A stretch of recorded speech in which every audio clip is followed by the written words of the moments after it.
Dear student, good evening. स्वागत है आप सभी का हमारे यूट्यूब चैनल प्रतियोगिता संसार में। आज का हमारा अध्ययन टॉपिक है क्रिस्टालर का केंद्रीय स्थल सिद्धांत। क्रिस्टालर्स सेंट्रल प्लेस थ्योरी, इसका अध्ययन करेंगे। जो केंद्रीय स्थल सिद्धांत है, इसमें बस्तियों की संख्या, स्थानिक व्यवस्था और उनके आकार को समझने का एक प्रयास किया गया है। इस सिद्धांत को मूल रूप से 1933 में जर्मन भूगोलवेत्ता वाल्टर क्रिस्टालर द्वारा प्रतिपादित या प्रकाशित किया गया था, जिन्होंने दक्षिण जर्मनी के जो बस्ती है उनके प्रतिरूप का अध्ययन कर इस सिद्धांत का प्रतिपादन किया था। दक्षिण जर्मनी में समतल परिदृश्य में क्रिस्टालर ने देखा कि एक निश्चित आकार के शहर या कस्बा का लगभग समदूरस्थ थे। जो कस्बा है वो समान दूरी में थे।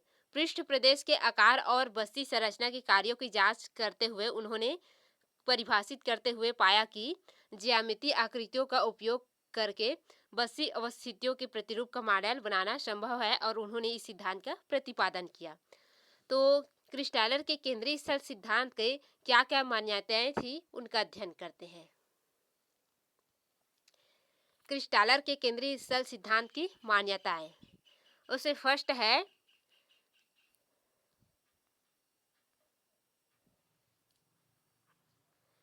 एकरूप प्रदेश या समरूप प्रदेश। क्रिस्टालर के अनुसार प्रदेश एक रूप होना चाहिए जो उच्चावा संसाधन जलवायु भौतिक दशा में समान हो, ये कहा गया है। सेकेंड है जनसंख्या का वितरण समान हो। क्रिस्टालर ने कहा कि उस प्रदेश में जनसंख्या का वितरण समान है और उनकी क्रय शक्ति भी समान है, यानी कि खरीदने की जो शक्ति है वो भी समान है, तथा सभी लोग केवल आर्थिक दृष्टिकोण से ही निर्णय लेते हैं क्योंकि उनकी क्रय शक्ति समान बताया है उन्होंने। फिर है नेक्स्ट, उपभोक्ता वस्तु एवं सेवाओं के लिए न्यूनतम दूरी तय करना चाहता है। जो प्रदेश है वहाँ की जो लोग है वो क्या करना, जो उपभोक्ता है वो किसी भी सेवा या सामान को खरीदने के लिए कम दूरी तय करना चाहता है, ये कहा है। फिर है केंद्र स्थल एक दूसरे से अधिक दूरी पर होते हैं जिससे उनको अधिकतम लाभ प्राप्त होता है, क्योंकि अधिक दूरी पर होने से नज़दीक वाला जो केंद्र स्थल होता है वहाँ पर लोग ज़्यादा जाते हैं। फिर है किसी स्थान की केंद्रीयता। तो किसी स्थान की केंद्रीयता उसके द्वारा प्रदान की जाने वाली जो सेवा का वितरण है, उसका विस्तार है, उसका महत्व है, या उस सेवा की जो तीव्रता है उस पर निर्भर करता है। ये इनकी सिद्धांत की मान्यताएं हैं।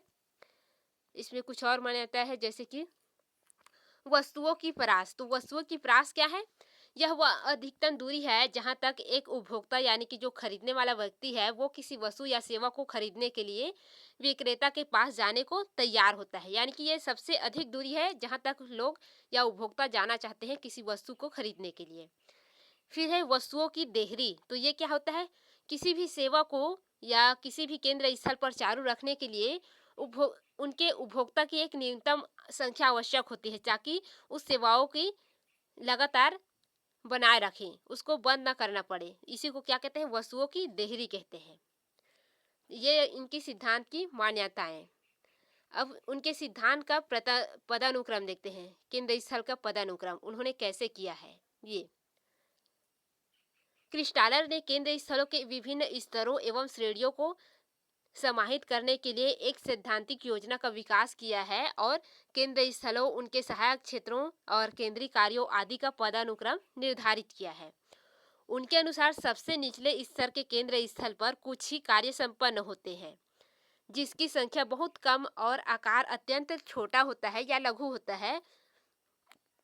ऐसे केंद्र स्थल के सहायक क्षेत्र और जनसंख्या आकार भी क्या होता है? लघु होता है। इससे जो उच्च श्रेणी का केंद्र स्थल होता है वो समस्त कार्यों को करता है जिन्हें निचली श्रेणियों के केंद्र स्थल करते हैं, और साथ ही कुछ अतिरिक्त कार्यों को भी करता है जो निचली श्रेणी के केंद्र स्थल पर संभव नहीं होता। यानी कि जो बड़े स्तर के केंद्र स्थल होते हैं वो क्या करते हैं? निचले वाले केंद्र स्थल के कार्य को भी करते हैं, अपने कार्य को भी करते हैं, विस्तृत रूप से कार्य करते हैं, ये कहा गया है, जो कि छोटे केंद्र स्थल में करना संभव नहीं है ऐसे कार्यों को। ठीक है। इसी प्रकार उच्चतर श्रेणी के केंद्र स्थल पर अपेक्षाकृत अधिक दूरी से और अधिक जनसंख्या या लोग वस्तुओं को खरीदने या सेवा को प्राप्त करने के लिए आते हैं। ये इनकी पदानुक्रम है। क्रिस्टालर ने केंद्र स्थलों की जनसंख्या, उनके बीच पारस्परिक दूरी और उनके सहायक क्षेत्रों की जनसंख्या एवं क्षेत्रफल की गणना षटकोणीय सिद्धांत के अनुसार की है। यानी कि 6 भुजाओं वाले कोण के आधार पर। उन्होंने दक्षिणी जर्मनी के केंद्र स्थलों को आरोही क्रम में लघुत्तम से बृहत्तम श्रेणी में क्या किया है, 7 श्रेणियों में वर्गीकृत किया है अपने दक्षिण जर्मनी जहाँ का अध्ययन किया है वहाँ का। अब जो केंद्रीय स्थल सिद्धांत है क्रिस्टालर का, उनकी 3 व्यवस्था या 3 सिद्धांत है। वो कौन कौन से है? उसमें एक है बाजार सिद्धांत या विपणन सिद्धांत, सेकेंड है यातायात सिद्धांत, और तीसरा क्या है, प्रशासनिक सिद्धांत। बाजार सिद्धांत को के बराबर 3 के नाम से जाना जाता है, यातायात सिद्धांत को किसके नाम से जाना जाता है, के बराबर 4 के नाम से, और प्रशासनिक सिद्धांत को के बराबर 7 के नाम से जाना जाता है, के 7 कहते हैं उसको। तो नीचे इस सिद्धांत का अध्ययन करते हैं।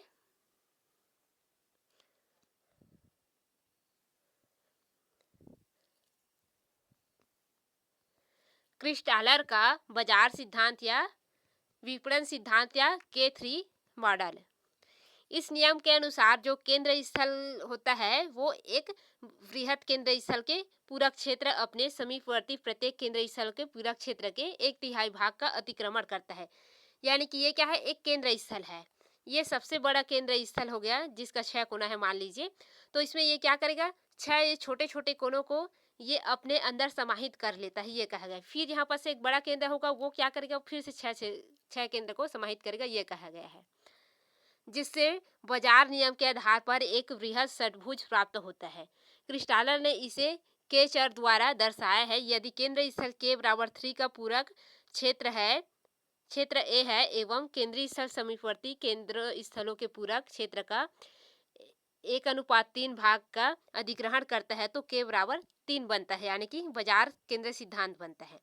इसमें प्रत्येक निम्न स्तर के जो केंद्र होते हैं वो 3 बड़े स्तर के केंद्रों से घिरा होता है, अर्थात निम्न केंद्र प्रत्येक 3 बड़े केंद्रों के बीच बढ़ जाता है, यानी कि बढ़ जाता है, उसमें ये बढ़ जाता है, ये डाल देना है। वो जो 3 बड़े केंद्र होते हैं उनके मध्य ये जो छोटा केंद्र है वो बढ़ जाता है, उनके मध्य फिर ये छोटे केंद्र का 1 2 3 4 5 6 ये 6 भुजा बन जाता है इसका, ऐसा है उनका कहना।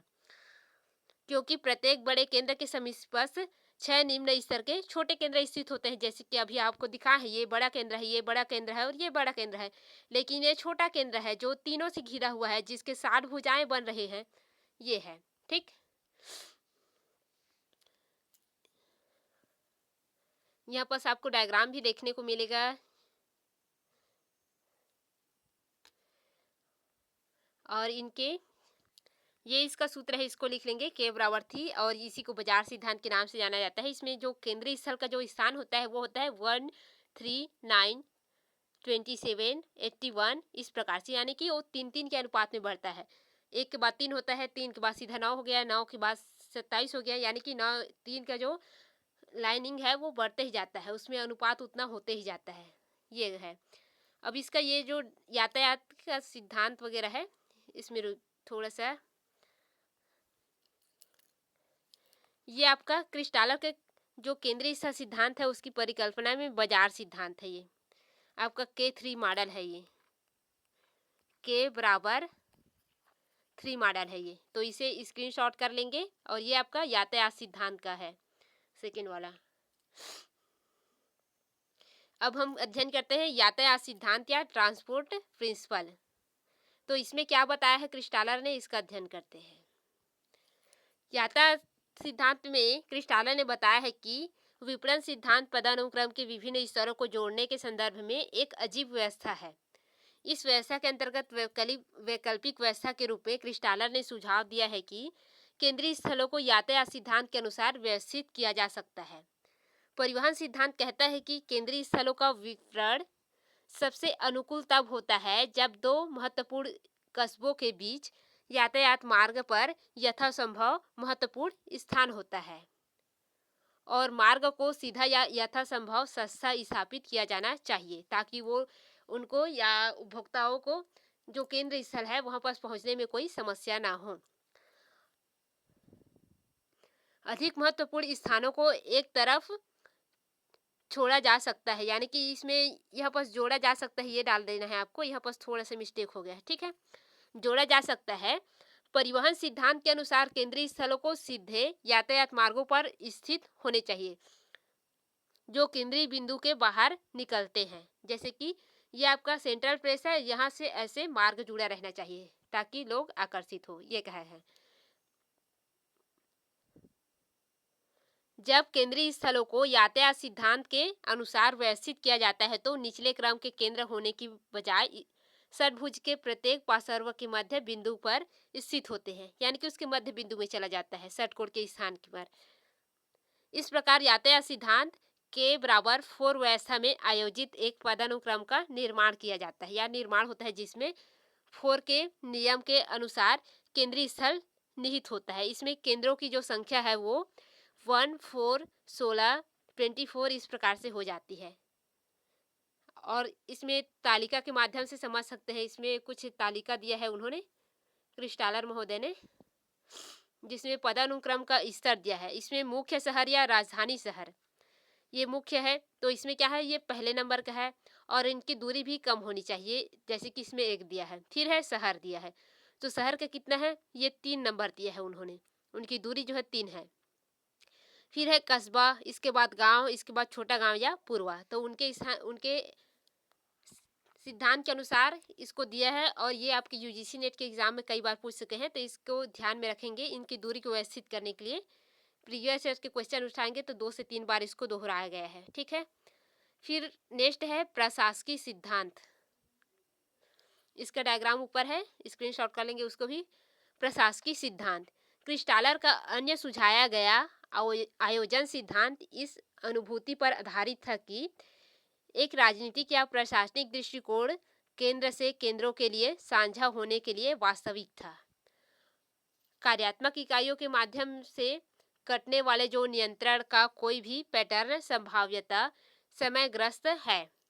क्रिस्टालर ने सुझाव दिया है कि एक व्यवस्था जिससे निचले क्रम के केंद्र पूरी तरह से उच्च क्रम के केंद्र के षटभुज के साथ थे, ऐसी समस्याओं को दूर करेगी। यानी कि ये जो प्रशासनिक सिद्धांत है ये क्या करेगी, उनके मध्य जो समस्याएं हैं उनको दूर करेगी, इसलिए वजह से कहा है इन्होंने।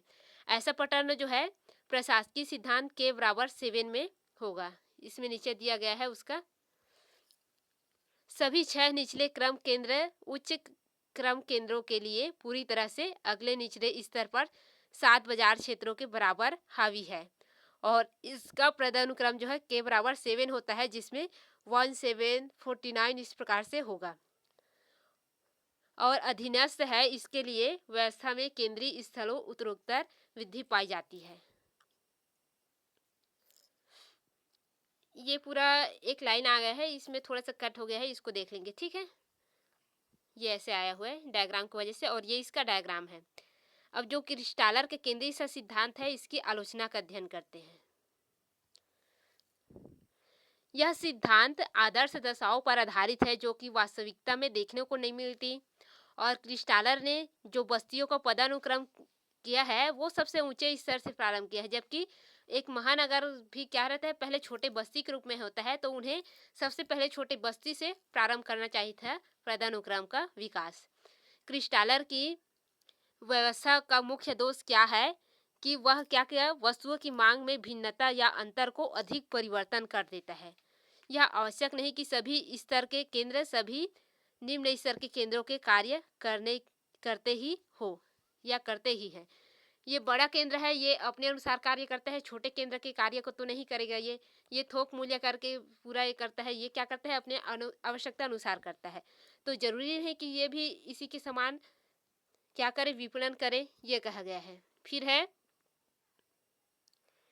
यह आवश्यक नहीं कि सभी केंद्रों का क्रम एक समान हो, तो यहाँ पर केंद्र सुधार देंगे क्योंकि केंद्र का जो क्रम होता है वो अलग अलग होता है, अलग अलग क्षेत्रों में परिवर्तनशील होता है। जनसंख्या का समान वितरण भी क्या है, ये एक आदर्श स्थिति है जो कि संभव नहीं है, क्योंकि आप पूरे विश्व को देख सकते हैं, कहीं अधिक जनसंख्या है कहीं कम जनसंख्या है, तो ये तो पॉसिबल ही नहीं है।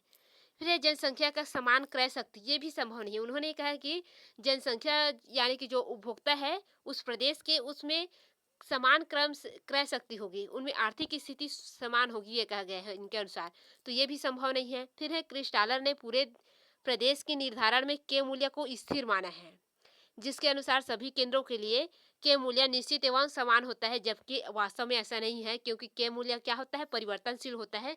जो केंद्रीय स्थल होता है उनकी सिचुएशन किसी क्षेत्र में अलग होता है और कुछ क्षेत्रों में अलग होता है। कुछ क्या होते हैं, विकसित हो रहे होते हैं, कुछ विकासशील होते हैं, कुछ विस्तृत होते हैं, जो अलग अलग रूपों में बढ़ते रहते हैं। क्रिस्टालर के सिद्धांत तृतीयक क्रियाकलाप के लिए उपयुक्त है, किंतु जो छोटे प्राथमिक द्वितीयक क्रियाकलाप है उनके लिए उपयुक्त नहीं है। ये इनके सिद्धांत की आलोचना है। तो आज के लिए इतना ही। कल हम अध्ययन करेंगे लॉस का सेंट्रल प्रेस थ्योरी। इसके बाद जो क्रिस्टालर और लॉस का थ्योरी है उसमें क्या समानताएं हैं, क्या असमानताएं हैं, इसका अंतर वाला क्लास देखेंगे। और किसी भी टॉपिक में आपको क्लास चाहिए तो कृपया कमेंट कर देंगे और वहाँ पर टॉपिक का नाम सेंड कर देंगे। धन्यवाद।